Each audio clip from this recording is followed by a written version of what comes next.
Icyambere no kugira ngo tubwire abanyarwanda ibintu nka 2 cyangwa 3 bikurikira. Icyambere, iyo icyorezo cya COVID cyazamutse, ubwiyongere bukazamuka, tudaciye iruhande, tuba dukwiye guhindukira tukireba uburyo twubahiriza amabwiriza naho twateshutse, kuko burya biba bivuze ko icyorezo cya COVID twagihaye icyuho. Icyo gihe tuba twagihaye nicyo tuba tugomba gusubira inyuma tukareba. Mashize igihe rero genzi wanjye yaramaze kubivuga Daniel, tubona ko icyorezo kigenda kizamuka, ari byo bivuze ko mu buryo mu ngamba twafashe kandi tuzi ko zihagije zo gutuma amabwiriza yo kwirinda ashyirwa mu bikorwa, habaga hagarimo icyuho. Icyo cyuho nta handi kiba kiri, ntabwo kiba kiri mu kirere, kiba kiri mu bantu. COVID ntabwo igenda mu muyaga, igenda mu bantu. Iyo yabonye icyuho cyahirinjirira, ubwo nyine tuba twateshutse, twagize haraho abanyarwanda muri rusange biraye. Icyambere rero nkuko tubizi kitugaragarira nuko kimwe mu bintu bituma COVID yororoka, igakura, igakwira, ikajya mu bantu benshi, ni ahantu hahurira abantu benshi. Ahantu hahurira abantu benshi, iyo hahuriye abantu benshi, hakiyongeraho ko bagiye no mu kirori, ubwo icyuho kikuba nka 2. Iyo ibyo bimaze kugeraho, hakiyongeraho icya 3 ko abantu biraye cyangwa bakagira discipline nke. Ubu cyari icyuho gihinduka urugi rufunguye, gihinduka umuryango, gihinduka ikibazo gikomeye. Nuko rero ibyo bintu uko ari 3 ni isesengura ryakozwe, byashingiweho cyane no mu ngamba zafashwe kugira ngo turebe uko twasubiza icyo kibazo. Ahantu hahurira abantu benshi, ubwo biravuga ahari ibirori bitandukanye birimo n'ubukwe, biravuga abantu bahurira bari mu ngendo, hajemo za gare n'imodoka zitwara abantu, biravuga aho abantu bahurira ukabwibwa nimugoroba, ubwo bijemo ko n'igihe twajyaga tugeza amasaha yo kuba tukiri hanze tugomba kuyarebaho. Biranavuga ni ibirori cyangwa imihango yaberaga mu ngo zacu, naho ubundi asa nkaho bavuga ngo ni mu rugo, mu ngo zacu aho turi n'imiryango yacu, ariko tuzi neza ko uretse ibi bisanzwe dusanzwe tuzi naho ngaho naho hari ibyo bibazo. Aho rero amabwiriza yafashwe yagerageje gusa nkaho asubiza ibyo bibazo byose kimwe ku kindi, kavuga niba hari ikibazo cy'uko amaresitora, amabara, abantu bahurira bagiye mu nama, bigenda bigaragara ko bashobora kuba benshi, hakazamo kwirara, agapfukamunwa bakakibagirwa, kudakora naho bakabyibagirwa, intera bakayibagirwa, tubigenze dute? Ni iryo shingiro y'imyanzuro mwabonye. Ariyo mpamvu uvuga ngo inama twongere dusubire inyuma, aho kugira ngo sare tuyuzuze uko yakabaye, bagiye mu nama cyangwa mu mahugurwa nibagere kuri 30% n'ahandi hose, n'abagiye muri za resitora kwiyakira gufungura, abo nabo bikagira uko bikurikizwa, hagati y'ameza n'ayandi hakajyamo umwanya, ariko na resitora ntiyuzuzemo abantu bakaba ari bake, bigakomeza bikagira ndetse no ku yindi mihango yo mu mago yo hafatwa umwanzuro ko ibyo birori byo mu ngo bihagarara kugira ngo turinde abanyarwanda. Si uko tutabiha agaciro, si uko tutazi ko bifite akamaro, ariko nuko tuzi ko ubuzima bubirusha agaciro kandi aribwo bugomba kubiha n'agaciro karuseho. Dukeneye rero kurinda abanyarwanda muri ibi bihe iki cyorezo cyagaragaraga ko cyihutaga cyazamukaga cyane, ndetse tugeza naho no mu nsengero uvuga tuti insengero wenda zakomeza zigakora, ariko cya mbere abantu ntibicucikemo, bakubahiriza amabwiriza uko yatanzwe uko ameze, ariko ntibabe benshi, nibura bakagira mu cya kabiri cy'ubushobozi bw'urusengero runaka. Ndetse n'iminsi yashize kimaze kugabanuka, twari twavuze tutingira ngo abanyarwanda bakunda gushyikirana n'Imana mu nsengero, ariko nayo turavuga tuti ibyiza nuko n'iyo minsi yagabanuka hagasigara wa munsi umwe. Ibyo byose rero naho bishingiye na ya masaha ntarengwa y'abantu bagomba kuba bageze muhira. Ibyo byose ni ukugira ngo tugabanye umwanya abantu bamara hanze. Niba ugiye no muri resitora gufungura unyarutse tahe, ndetse ho tugira nk'uko twatangiye tubivuga, ibyemezo dufata biba bishingiye ku isesengura rigaragara kuri ibi by'igihe abantu batahira. Tugira n'umwihariko wo kuvuga ngo ni ngombwa ko ahantu nka Musanze hagaragara ikibazo cy'umwihariko, hahabwa umwihariko, haba mu bijyanye n'igihe tuza kumara turi hanze, cyangwa se tutarasabwa gusubira mu ngo zacu, bitandukane n'ahandi. Niyo mpamvu byashyizwe saa moya muri Musanze, ariko mu gihugu handi bikaba bigera na saa 3 z'ijoro. Ibyo byose rero byatekerejweho n'ishyirwa mu bikorwa ryabyo byatangiye kandi mu buryo bunoze butari bunabangamirane, dufatanyije n'izindi nzego. Cyane cyane ngira ngo aho ngaho ikintu abantu bibazaga no kuvuga ngo se Musanze kwigiye saa moya kandi Rubavu saa 3 na Kigali saa 3, umuntu arabigenza ate? Aho ngaho biba byumvikana ko inzego zibishinzwe ari inzego z'ubutegetsi bw'igihugu, ari inzego zishinzwe umutekano, polisi by'umwihariko, dushaka igisubizo. Hari n'abadukurikiye babyumve, hari ibisubizo bibiri, hari uburyo bubiri. Niba uva Rubavu ushaka kujya Kigali, uri bugongane na saa moya ya Musanze, ushobora no kwinyurira Ngororero ukaza Muhanga ugakomeza ukagenda. Ariko niba atari n'ibyo, ushaka gukomeza gutsa Musanze, ngira ngo twafatanyije na polisi y'igihugu n'izindi nzego dukorana, bihabwa umurongo. Iyo bigaragara aho ujya, hari aho Musanze itangirira n'aho irangirira, hagati aho ngaho polisi y'igihugu iraguherekeza, ariko ntabwo ari byo dushyize imbere ngo nyamuneka noneho nimubikorera icyo. Ibyiza byaba ko kuvuga ngo kafi irageza saa 3, ntabwo bivuga ko umuntu wese agomba kugeza saa 3 akiri hanze. N'uwaba intwari, waba inkwakuzi, na saa moya rwose yasanga yageze mu rugo. Nagira ngo aho ngaho, ariko ni ukuvuga ngo ibyemezo dufata hashyirwaho n'uburyo biza gukomeza gusigasirwa no gushyirwa mu bikorwa. Niyo mpamvu rero n'indi mihango cyangwa indi mihango yo gushyingura kagabanuka cyane mu buryo bugaragara, ibyo ntitwabihagarika. Umuntu yitabye Imana ko herekezwa, ntiwabihagarika, ariko abaherekeza bakaba bake cyane, ntibarenge 50. Abitabira ikiriyo nabo turabizi ko n'ibintu bikomeye mu Kinyarwanda, gufatana mu mugongo, turabizi, ariko nyamuneka rwose abantu bakaba bake bishoboka, kandi ntibabe bagira igihe barenga 10-15 icyarimwe. Ibyo byose turabizi, umutima wo gufashanya no kwegerana mu Banyarwanda, ariko ngira ngo ibihe turimo birasaba ko tubyo nabyo bigira uko bifatwa, bikagira uko byumvikana, kugira ngo bitaza kuba nabyo intandaro y'ibindi bibazo. Iby'isengero ngira ngo nabyo nari nabivuze n'inshuro imwe, bikumvikana uko, kandi insengero zamaze kuzuza ibisabwa, zafunguriwe ntizirenze 50% y'ubushobozi bwazo, bikaba inshuro imwe mu cyumweru. Hanyuma ikindi rero, n'inzego zitandukanye dufatanya, ibi byose ni byiza, ariko ikiba igisigaye ni ukubikurikirana no kubishyira mu bikorwa.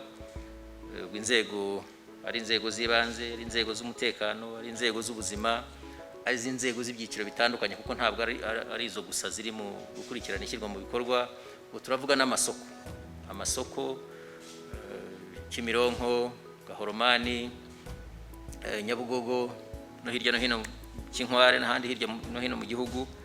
ayo masako nayo ahuriramo abantu benshi. Ni ngombwa rero ko dusubira hahandi twari twashyizeho, bamwe barakora uyu munsi abandi bagakora ejo, ku buryo inshuro imwe utaza kubona ikivunge cy'abantu baza kubyigana binjira mu isoko bagiye guhaha. Amasoko tujyamo tuyashakamo ibyo kubaho, ntabwo twajyamo rero ngo tuze kuyahahamo na ka covid kiyongereye kugira ngo ko ntawe ukifuza. Hanyuma ibindi rero ni ibikorwa by'isuku hirya no hino, tuzi ko tugomba gukomeza kubishyiramo imbaraga, gukaraba intoki bigahoraho, kugira ka sanitizer bikaba ari ngombwa, ariko cyane cyane amazi hose nko ku masoko. Twagize ikintu cyiza mu minsi yashize mu masoko hirya no hino mu gihugu, twagiye twubaka amazi ahoraho meza, ariko ntabwo turagera ku ijana ngira ngo turi muri 65%. Ni byiza rero ko dukomeza ku buryo amasoko yose mu gihugu cyacu azaba afite amazi, uyagiyemo wese akaba agomba kugira uko akaraba, kandi agakaraba amazi meza n'isabune, bityo bikadufasha kwirinda kurushaho. Ngira ngo ikindi cyavugwa nuko bitewe n'umwihariko w'iminsi mikuru n'ukundu iminsi mikuru nayo ibamo nk'ibigeragezo byo kubusanya n'amabwiriza, impamvu mwabonye ko mu byemezo bya inama y'abaminisitiri hifujwe ko by'umwihariko mu gihe cy'iminsi mikuru nka leta tugomba kongera imbaraga zo kurinda abanyarwanda. Kwishimisha no kwishima ni byiza, ariko kubarinda no kwirinda biraruta. Niyo mpamvu rero n'amasaha dusabwa kuba twageze muhira hifuzwa ko hose ahari saa 3 byamanuka bikaba saa 2. Mu buryo bwo kubwira abanyarwanda iyi minsi mikuru inshingano yacu ya mbere ni ukurinda imiryango yacu, ni ukubahiriza aya mabwiriza, ni ugukumira covid, kugira ngo umwaka utaha dutangirane turi bazima twirinze. Ibyo nibyo byishimo twese twifuriza abanyarwanda kandi twifuza kugabira igihugu cyacu. Ibibazo nabajijwe hari icya Radio 10 kijyanye no kubaza niba abageni bakwemererwa ngira ngo kujya gusezerana mu nsengero. Ngira ngo uyirebye rero amabwiriza y'inama y'abaminisitiri uko bivuga ni mu buryo butomoye. Ibirori by'ubukwe ntabwo byemewe, kandi ni ku mpamvu zo kurinda abanyarwanda. Tunanongereho ko no kwirinda kubatera ibishuko. Biragoranye ko wajya kwa pastori cyangwa kwa paziri ujyanye aba bantu bombi bakajya gusenga, bakajya gusengera mu rusengero, bakajya gusezeranira mu rusengero, mu gihe insengero ku minsi itari wa munsi umwe zikora umunsi umwe gusa. Bivuze ko zemerewe gukora umunsi umwe mu cyumweru, ubishyize ku wundi munsi ubwo wongeyeho inyongera kandi bitari ngombwa. Ikindi unatekereje ko utari ko si wabireka bikajya no ku cyumweru muri cya gihe cya misa, ariko ubwo rero noneho biba bihumiye ku mirari, kuko icyo gihe uba waguye amateraniro bikozwe muri uwo munsi wo gusengwa. Amateraniro aba ahindutse ubukwe. Icyo gihe waba uhinduye amateraniro, waba yahinduye ubukwe, kandi imihango y'ubukwe ihagaritswe. Ngira ngo rero icyaba kizima ni uko rwose twakwihangana. Ngira ngo CP igeze kuvuga ati nyamuneka n'umwaka utaha bizaba, n'uzawukurikiraho bizaba. Igikomeye mureke dufate izi ngamba tutajenjeka, tuzishyiremo imbaraga, tuzubahirize, twirinde. Hanyuma noneho nitubikora neza byose mu gihe cy'ibyumweru 2-3 biri imbere, ikirere kizaba gikeye, iyo mihango yose yasubitswe izatangira kongera yongere, tuba twagize uko icyorezo tukinesha, abantu bongere basubire muri bya bikorwa bisanzwe. Kandi birashoboka, ariko ntabwo bizishobora, ntabwo bizizana. Tugomba kubikorera, tugomba kubiharanira, tugomba kugira ibyo twigomwa. iki gikorwa kirasaba ko abantu bagira icyo bigomwa, bagira nuko ibi bintu tubyumva vuba, ikidashobotse ntushake gukora ku buryo negosiya kugira ngo gishoboke, kuko icyo gihe covid yo ntabwo tuza kuyinegosiya gutyo, ntabwo itereteka no kujya mu murongo wo kuyirinda no kuyikumira, ibindi tukaba tubishyize iruhande. Ngira ngo mu izina rya bagenzi banjye tubashimire aka kanya tumaranye, ibiganiro tugiranye kugira ngo bize gufasha abanyarwanda kumva neza ibihe turimo, ariko cyane cyane no kubahiriza ingamba n'imbaraga bisaba, kubahiriza ingamba no gutanga imbaraga zose bisaba kugira ngo dushobore kwirinda icyorezo cya coronavirus. Wenda mpereye aho iri joro ryakeye umunsi y'amasaha 28 amabwiriza mashya atangiye gushyirwa mu bikorwa, nagira ngo mbahe ishusho yuko twisanze nk'abanyarwanda, noneho duheraho tunumva ko hari ibyo tugomba guhindura no kongeramo imbaraga. Iri joro ryakeye gusa ubufatanye dusanganywe n'inzego z'umutekano, polisi y'igihugu na minisiteri y'ubutegetsi bw'igihugu n'inzego z'ibanze mu gihugu hose, twahafashe utubari 85 turimo abantu bakaba 300. Ibyo byose ni ukurenga ku mabwiriza. Abantu umunsi w'ejo batari bambaye masike neza, batari bambaye agapfukamunwa neza, barasaga 3000. Abantu babonaga badafite hagati yabo batasigagamo metero barakabaka 1979. Imodoka iri joro, ibinyabiziga, imodoka gusa n'ibinyabiziga byose byaraye bigaragaye, twabonye na polisi, inzego z'ibanze na polisi gufatanye, zirasaga 2500, kuvuga ibinyabiziga 2538 ijoro rimwe. Ibi byose rero abona 2538 n'abarenze ku mabwiriza y'amasaha yo kugerera mu rugo, naho imodoka zo ibinyabiziga byo ni 128 zinarimbi usanyije.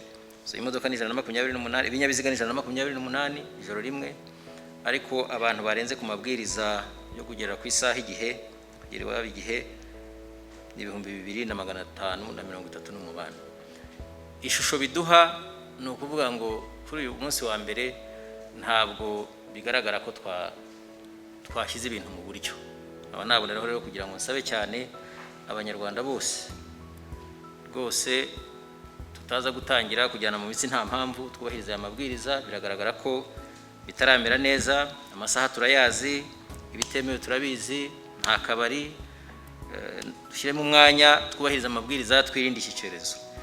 Ikindi cya kabiri numva nagira ngo nkoze kuko ibibazo byagiye bikunda kugaragara hirya no hino, ibijyanye ni abageni no gushyingirwa, nagira ngo nongere mbisubiremo. Usanzwe imihango yose y'ubukwe iri mu bikorwa byahagaritswe kubera iki kibazo cya coronavirus, iri mu bikorwa byahagaritswe, subire mu byumvikane. Turagira inama rero abari bateguye ubukwe gusubika ibirori byose by'ubukwe. Ibyo ni ibisanzwe bose, niba bari bateganyije kuzakora ibirori byiza cyane muri abantu 200, 300, 100 ingahe, nyamuneka bisubike bijye mu kwa mbere. Noneho naho ari kuzabikorera bazagufashe, baguhe nakanya, nibashaka bazaguhereho, nako ni mu byumvikanaho bazanaguhereho. Ariko ntabwo twirengagije ko hari n'igihe bishoboka ko umukwe n'umugeni bashobora kuba nta yandi maburaburizo bafite.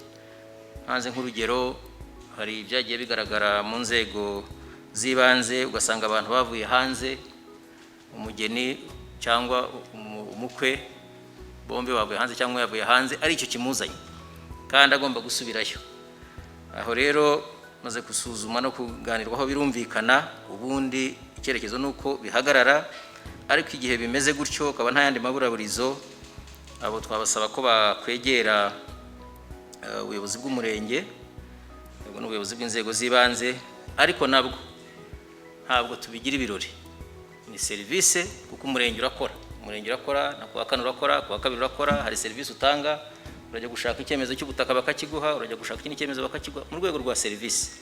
Ariko nabwo icyo gihe turakora, uko itegeko ribigena mu ngingo yaryo 177 iteganya iyo serivisi ivuga ko biteganya ko ari buri mugeni ari kumwe n'abantu aherekejwe n'abantu babiri, umuntu umwe n'abantu babiri, ubwo no mu muryango we hakaba na wa wundi bita ngo ni garçon d'honneur na fille d'honneur ngira ngo nabo bantu babiri, ikaza ari serivisi ntabwo ari ibirori, nabo ni umuntu umwe n'abantu babiri gusa, bakegera ubuyobozi akabaha iyo serivisi, ariko tukabakangurira kandi ibyo tuzabikurikirana ku bufatanye n'inzego dufatanyije polisi n'izindi, kugira ngo na nyuma yaho kugira ibindi birori bajyamo.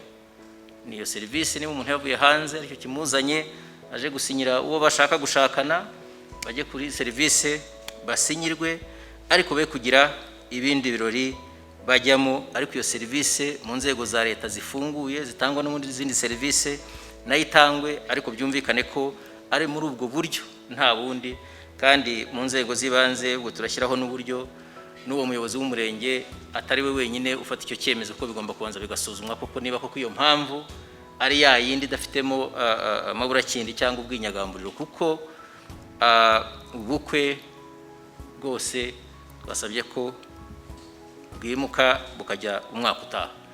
Nagira ngo rero mbashimire kandi nshimire n'abadukurikiye, kandi dusabe twongere gusaba abanyarwanda kuko kwirinda biruta kwivuza. Uyu mwaka tuwurangize mu buzima bwiza, tuwurangize twirinda coronavirus, ibyishimo bizaba byinshi kurushaho mu mwaka utaha 2021 dukandagiyemo, tudateye impungenge imiryango yacu n'abavandimwe cyangwa natwe tube dufite ibibazo by'icyorezo, ahubwo turi bazima, noneho ibyishimo tukabyagurira hariya.